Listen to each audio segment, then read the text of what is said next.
زما ګرانې مورې،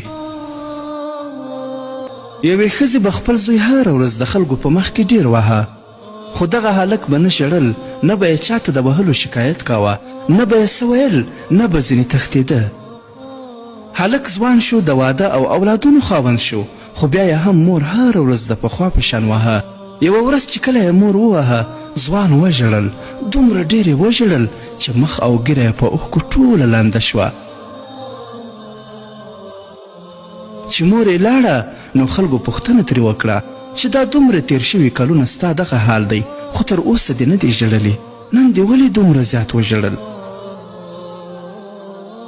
ځوان په ژړا کې ورته وویل، نن چې کله مور وهلم، دا راته معلومه شوه چې مور مې کمزورې او ضعیفه شوې ده. هر ګزار سره به یې لاس مې در باندې خوږ شو. ویل نو ژر ده چې د جنت د دروازو نه به دا دروازه را باندې بنده شي او زه به د مور له مینې څخه محرومه شم.